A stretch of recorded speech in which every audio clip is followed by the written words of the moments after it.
brought to you by Thomas Allgaier and Frennis. This edition highlights key LinkedIn posts on next-gen vehicle intelligence in weeks 49 and 50. Frennis supports automotive enterprises and consultancies with market and competitive intelligence, decoding disruptive technologies, customer needs, regulatory change, and competitive moves, so product teams and strategy leaders don't just react, but shape the future of mobility. Welcome to the Deep Dive. Today we're cutting through all the noise to focus on what mobility pros were really talking about on LinkedIn during calendar weeks 49 and 50. And what we saw, it really felt like an inflection point. We've moved past those big visionary stories. That's so true. It's less about planning now and all about building. The whole conversation has shifted to execution. And when we boiled it all down, three big themes just jumped out. First, this really rapid move from the software-defined vehicle, the SDV, to what people are now calling the AI-defined vehicle. Right. And then second, the really tough part, the often painful process of actually hardening that SDV stack, making it work at scale. And third, and this is critical, is the intense focus on autonomy validation, because none of this gets on the road safely without it.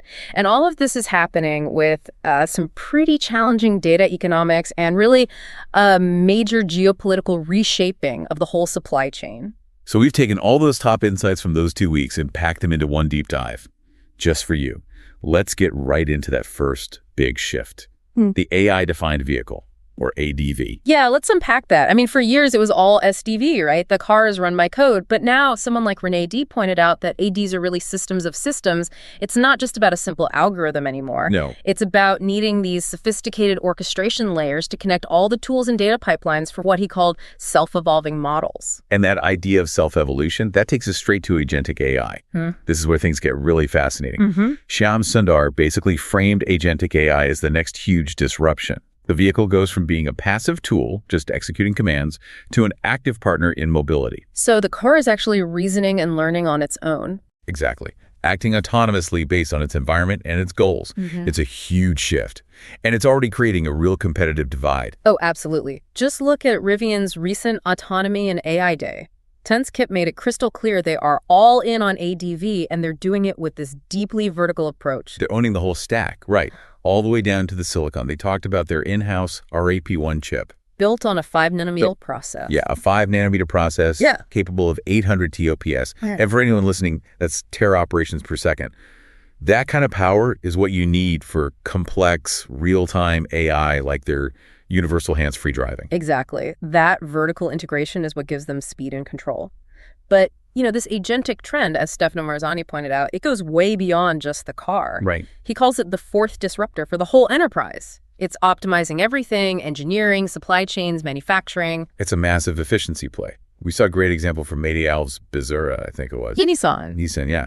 They used an agentic AI approach and cut their software test execution time by 75%. 75%. I mean, that's the kind of gain that just fundamentally changes your development costs. It is, but there's a big warning that comes with all this speed. Thomas Dickoff offered a very necessary dose of caution. Right. He pointed out that a lot of these AI solutions, they're brilliant on their own, but they risk falling into the POC trap. The proof of concept trap. So for anyone who hasn't run into that, what does that mean in an automotive context? It means you build this amazing prototype that works perfectly in a lab, but it has no horizontal integration. It can't be deployed across the whole vehicle or across different engineering teams. So it's stuck in a silo. Exactly. Dickoff's warning is that the foundational work, the scalability and governance is getting skipped over for the flashy demos. And you can't commercialize something that lives in a silo. That's a perfect pivot to our second theme then. That critical, really hard work of hardening the software-defined vehicle stack and its architecture. If AI is the brain, this is the nervous system.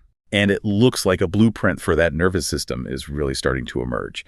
Matt Damasceno highlighted that zonal architectures and service-oriented platforms are pretty much the dominant design now. Yeah, that zonal approach basically flips everything on its head. It organizes the electronics by physical location, these zones, and funnels it all through centralized high-performance computers, HPCs. It's a huge move away from the old ECU-heavy system. And it's all driven by hardware innovation. Michael Budd explained how chiplet technology is making this possible. Think of them like Lego bricks for silicon. Right, exactly. Standard modular blocks. And they're a game changer for EVs because they reduce complexity, they speed up development, and maybe most importantly, they save a ton of power. Which means better range. Better range. It's so critical that Bosch is co-leading this chassis initiative to set up open standards for it all. So the hardware foundation is there, but Justine Lido-Kunthanam pointed out that the real nightmare is the software integration. The huge challenge is bridging AUTOSAR Classic. Which is your hard real-time safety, like braking. Right, with AUTOSAR Adaptive, which is all the dynamic stuff infotainment, OTA updates. That is such a critical point. Classic is all about safety and predictability, running on smaller MCUs. Adaptive is about flexibility, running on those powerful HPCs. And trying to get them to talk to each other seamlessly. Is integration hell, especially for the legacy OEMs. Well, Raul Arredondo said they struggle because of their hardware-first culture, right? Right. These slow 7-year development cycles and always prioritizing cost today over specifying the right hardware for tomorrow. They're just not built for this kind of change. And Vinicius Tadeu argued it's also an organizational problem. It's Conway's law in action. The system architecture ends up mirroring a broken org chart. I've definitely seen that play out. Lucas Timm mentioned the challenges with Volvo's EX90 were because of internal issues. He said agility was outpacing systems discipline. You just can't rush the foundations. It really highlights the need for standards. Marcus Redstadt made a great point that interoperability doesn't always have to mean open source code. It starts with open specifications. Exactly. Things like SOMIP and DDS. That ensures everyone's tech can play nicely together, even if the underlying code is proprietary. That need for discipline brings us to our third cluster: autonomous driving, safety, and validation. The feeling from the sources is that we are definitely past the hype peak. Oh, yeah. It's not about big promises anymore. It's about systematically, and I mean rigorously, handling those rare edge cases. And that starts with the data. Sean Tsai brought up this thing called the multi-rate problem. Right, because all your sensors, cameras, LiDAR, they all run at different speeds. So you're losing data in the translation. He said up to 15% can be lost. It's a huge gap in perception. A huge potential failure point. But he mentioned a research team at Kumamoto University found a really clever software solution to unify all those data streams without touching the hardware. And the potential is a double-digit drop in prediction errors. Yeah. That's a game changer for sensor fusion. Absolutely. And that reliability is what underpins the two big and very different AD strategies in the US that Michael Sura contrasted. You've got Waymo on one side. The belt and suspenders approach. Totally. 29 cameras, 6 radars, 5 LiDARs, HD maps, just maximum redundancy focused on rentals and geo-fenced areas. And then you've got Tesla's bet.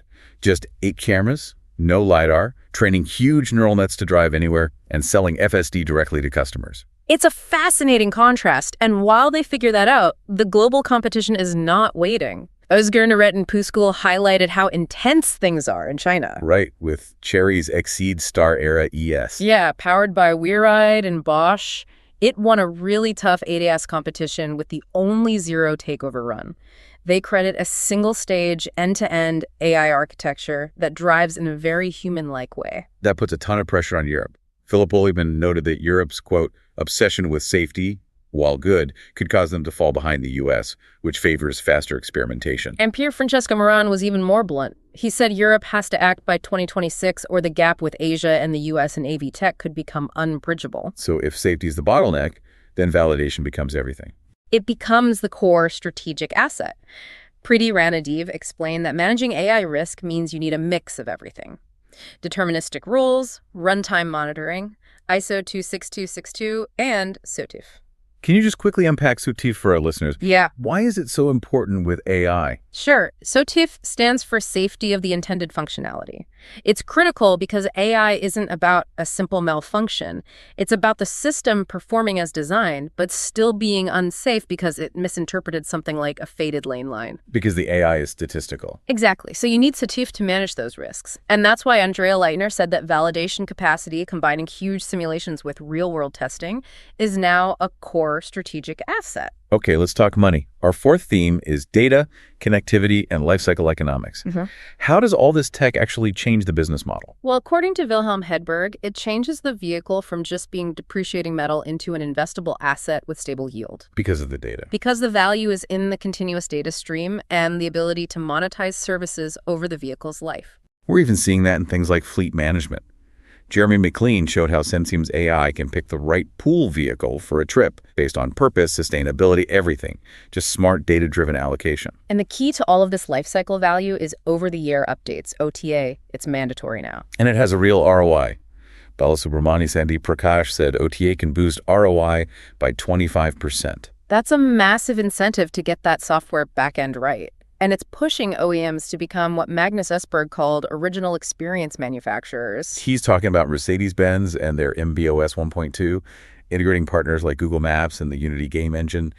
The experience becomes the product. And that experience starts before you even buy the car. Guy Van Mol pointed out how Porsche is using an interactive 3D configurator to elevate that initial customer touchpoint. It's the new luxury front line. Zooming out a bit, Raul Redondo reminded us of the climate imperative. Transport is 15% of global emissions. And the EV shift is being pushed not just by policy, but by price parity, thanks to falling battery costs and fierce Chinese competition. Which is forcing a whole rethink of how we tax mobility.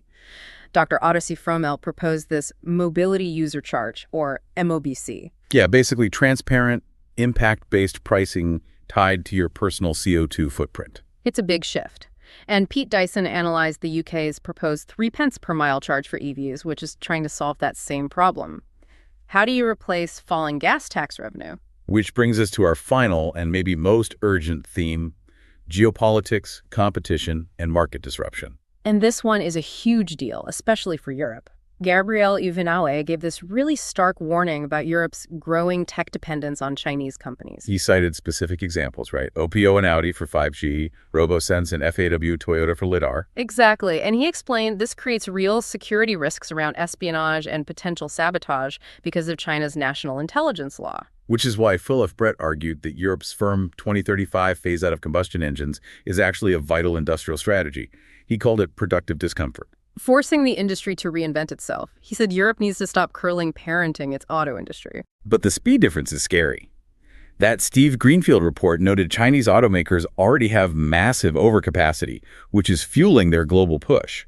True, but Yarsharim Lucas made a counterpoint that they still need to build trust and really localize the user experience for European consumers. Although Mark Heiligers pointed to the Firefly, which was developed in Munich but built in China. It won Car of the Year in the Netherlands because its value is just off the charts. Price and design are powerful levers. And before we finish, we have to touch on the aftermarket.